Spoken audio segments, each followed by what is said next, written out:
Over 50 persons killed, many injured on Christmas Eve attack by Fulani militia in Plateau. Separate attacks in about 5 villages in Ruku, Hurum, Dawat, Mayanga, Sabo and NTV villages in Gashish and Rror districts of Bakin Ladi local government in Plateau State. Over 50 persons have been killed in separate attacks. Also, properties worth millions of naira were destroyed.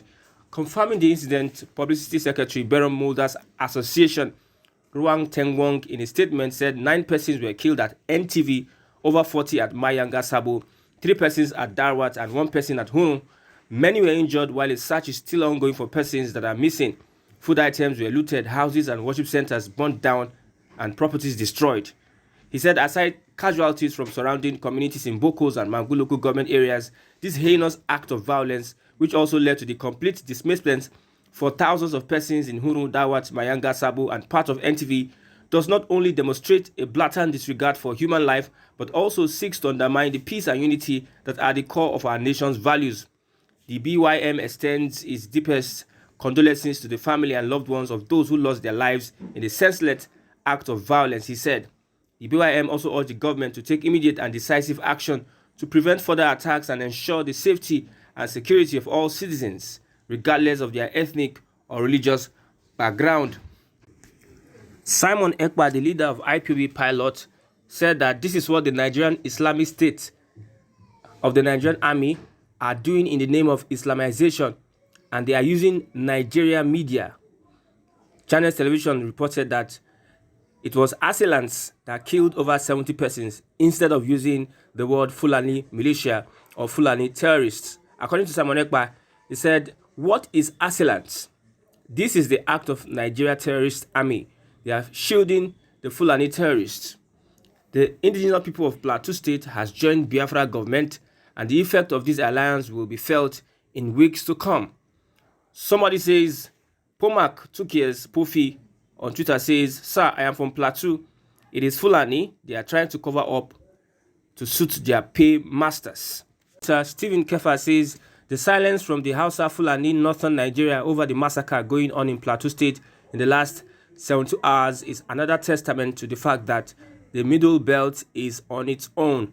The hypocritical northern elites are silent and probably celebrating the massacre right now."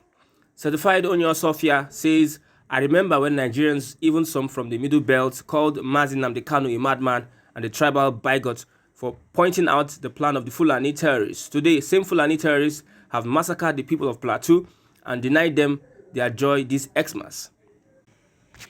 Ndikato says, "Every Christmas celebration, Fulani marauders must make sure that a part of the Middle Belt is soaked in blood every single time." According to People's Gazette, they said 112 killed, 47 injured as killer herdsmen level Plateau villages on Christmas Eve, while China is saying that they are assailants that killed 70. Stephen Kefas also said genocidal Fulani terrorists have resumed their full operations in the Middle Belt. Communities in Bokos, Mangu and Barking Ladi local government areas of Plateau State have come under intentional attacks in the last 24 hours. This is unacceptable and the federal government must stop these mass atrocities. Now, according to the chairman of Bokos local government area, Monday Kasa, who told reporters that the coordinated attacks occurred on Saturday and lasted into the Christmas Eve when residents were already in the festive mood. The local government boss explained further that the casualty figure is increasing as more dead bodies are being recovered by the team of security personnel, local vigilantes and hunters who are still going through the bushes, combing the communities in search of missing persons who were ambushed during the attacks. Several houses were said to have been set ablaze by the attackers, who also looted farm produce and destroyed properties in the process. The unprovoked attacks attracted the attention of Governor Caleb Mutfwang, who condemned the act and called for swift action and community vigilance in the communities. In a statement signed by the Director of Press and Public Affairs, Giang Biri, the governor directed security agencies to promptly apprehend the perpetrators responsible for the heinous acts and ensure they face the full force of the law. The governor also urged members of the communities across the state to remain vigilant and report any suspicious activities to security operatives for immediate action. Both the police force and the Joint Security Task Force Operation Safe Haven are yet to comment on the attacks as rescue operations are ongoing at the affected communities. Now, what is the role of the police and the agencies, the executive agencies in this matter? They have been operating for 2 days and there seems to be no policing in sight. The police force seems to not have curtailed the attacks, the killings of these people in these villages. They are operating within 2 days. Where is the presence of the police force? What is the essence of the police force in protecting the lives of the Nigerian citizens? Also, Deborah on Twitter says, we have our own Gaza genocide here happening in central Nigerian states, and the silence from the north on this series of attacks is a strong statement that we are not one north. We only become one north when Hausa and Fulani are affected. Isn't that so convenient? It is unfortunate that we are having this repeating itself every Christmas. Chief Oyakena, PhD, says, another Christmas, another genocide in Plateau State, Nigeria. Last Christmas, it was a rampage in southern Kaduna.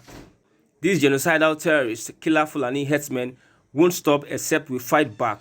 We know who they are, but since the government isn't willing to exterminate the terrorists, Nigerians, Middle Beltans in particular, must unite and fight for their lives. This is the only way out. An eye for an eye is the only way to stop this genocide. My heart goes out to every affected family. It is really sad that we are here again.